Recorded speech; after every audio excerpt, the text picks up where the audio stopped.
6 ways top leaders handle stress in difficult times. So let me know where you're tuning in from. I'm coming at you live from Santa Monica. As an effective leader, you have the ability to influence and inspire others and act decisively. You command respect with your attitude, body language, and overall presence. In the most difficult times, leaders must maintain positive mental attitude. I am back from Italy.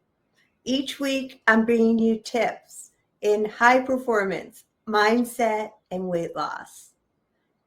After traveling with unexpected flight cancellations, my emotional maturity was tested, and that's why today's topic is why poise in times of pressure is your leadership superpower. For me, it was spending an unplanned night in Philadelphia in a hotel I didn't care for that tested me. When you think of someone who's emotionally mature, who do you think of? Someone who can de-escalate a tough situation or stay cool and give off a sense of calm amid the storm? Or the one the team looks to when going through a difficult time because you perform well under pressure and stress? In other words, emotional maturity is when, as a leader, you can manage your emotions no matter what the circumstances. Let me know what you would add in the comments. And let me know if you're here live or on the replay. Let's jump in with 6 key characteristics to help you manage stress as a leader and tips on how to work on it. Because if you don't manage stress, your health suffers.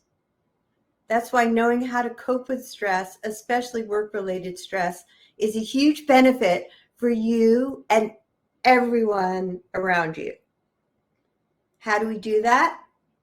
Number 1 is taking responsibility.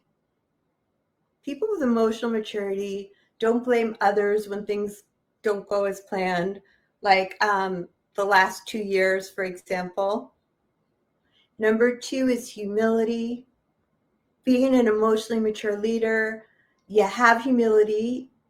Instead of complaining about your circumstances, you become action-oriented. You ask what you can do to improve the situation. And number 3 is showing empathy.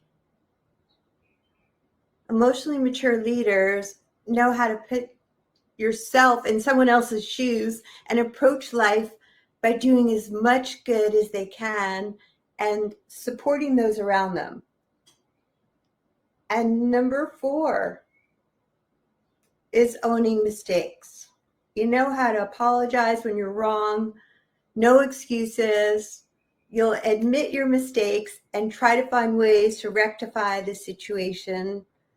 And number 5, you also don't need to be right all the time. Instead, you'll acknowledge that you indeed don't have all the answers. And number 6 is vulnerability doesn't scare you. You're willing to open up and share your own struggles so others feel less alone. Let me know in the comments how you've been coping with unexpected change. Any tips that you have for our audience here. And here are a few ways to skill up emotional maturity for effective leadership. Number 1 is learn to identify your emotions. Recognizing how you feel when you're sad or angry, etc., can help you understand why you're reacting the way you are. And number 2 is be curious. Observe what's going on with curiosity instead of reacting when someone is being dramatic. Try being patient and understanding where they're coming from. And number 3 is wait to act. A leader is someone who responds to a situation calmly and with a well thought out plan.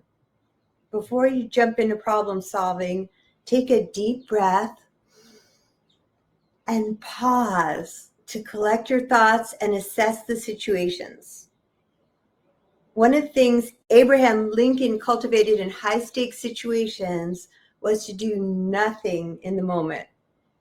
He wasn't living with nonstop social media, but he was constantly bombarded by important issues demanding his attention. His rule was that the higher the stakes, the less likely he was to do anything.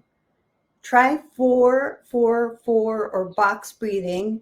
Inhale for 4, hold your breath for 4, and exhale for 4. In a crisis, it's important to take a deep breath and remain as calm as possible before responding. The smallest pause before picking up the phone or saying something will help you as a leader to gather your thoughts and make a smart move. And number 4 is to build a strong support system. Leaders rarely go it alone. Former U.S. President John F. Kennedy relied on his brother. Abraham Lincoln had 2 secretaries and a cabinet for input. You need advisors around you that are calm too. Great leaders have people around them who understand how to maintain a calm presence with emotional intelligence skills. That was 6 ways top leaders handle stress in difficult times and 4 ways to improve those skills. I'm Lisa G.